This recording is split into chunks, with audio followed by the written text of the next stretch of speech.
Anson Chan, thank you so much for joining me. We've seen violence from the Hong Kong police and violence from the students in particular. Whose side are most people in Hong Kong now on? I think by and large, up till now, the public sentiment is still very much on the side of the protesters.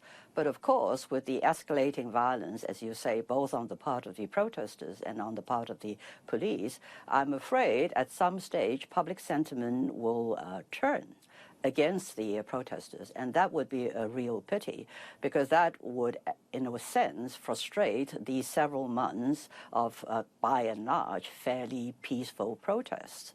But I don't, at the moment, see any light at the end of the tunnel. The situation is extremely tense, with the protesters laying siege to university campuses. But the government needs to take the first step to try and lower the temperature. We have local elections coming up this coming Sunday, but the more violence there is, the greater excuse the government has to call off or postpone the elections. There's also an excuse to call in the Chinese military. We saw over the weekend Chinese soldiers for the first time out in the streets of Hong Kong, but to clean up some of the protest debris, not to shoot anyone. What did you make of that intervention?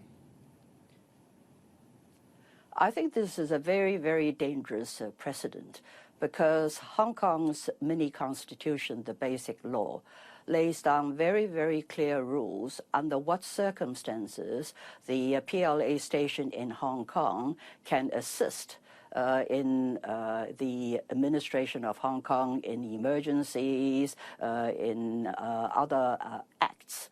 And if you open the door, albeit this time fairly benignly, the soldier says they are entirely voluntary workers. They're helping to clean up the streets.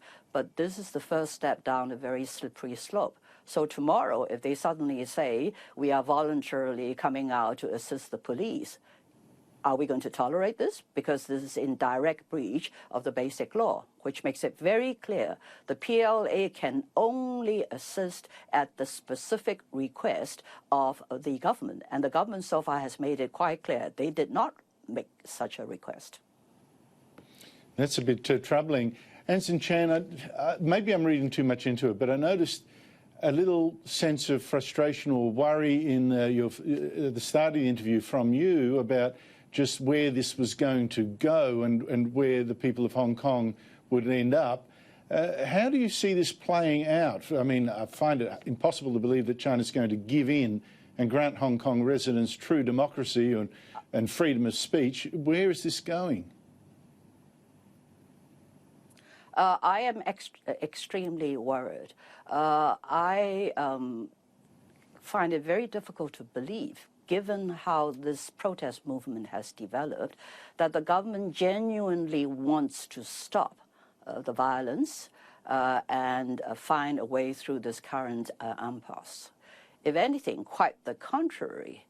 By not taking charge, by not providing the leadership that is badly needed at present, and by not showing willing to have a genuine dialogue with the protesters, the government is just making the situation worse. In fact, every time the chief executive or her team open their mouth, they just add fuel to fire.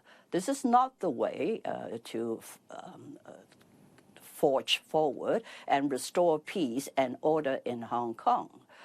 My view is that the chief executive clearly has lost moral authority and credibility to govern. The Beijing authorities should allow her to step down and find somebody. But what is even more important, there must be a willingness to sit down with the protesters without preconditions to consider some of the outstanding demands that are still on the table. And one of the most immediate demand is that the government establishes an independent commission of inquiry into the root cause of this prolonged protest movement, look at the action of both the protesters and the police, establish the facts and the truth, and then we can begin to see how we start to heal this very, very serious rift that we are seeing in our society. But meanwhile, of course, Hong Kong, I mean, when you were Chief Secretary and under the British, it was one of the great financial centres of Asia, famous for being stable, rule of law. Do you think Hong Kong's days of that kind of being a great financial centre, do you think those are over or at least threatened?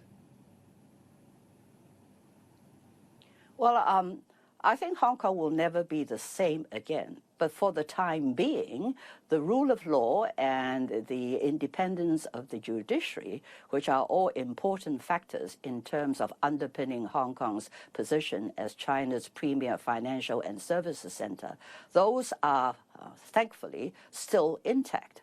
But if this protest and the violence continues, then even the rule of law and the independence of the judiciary will be called into question. And everybody involved in this must realize the serious dangers that lie ahead.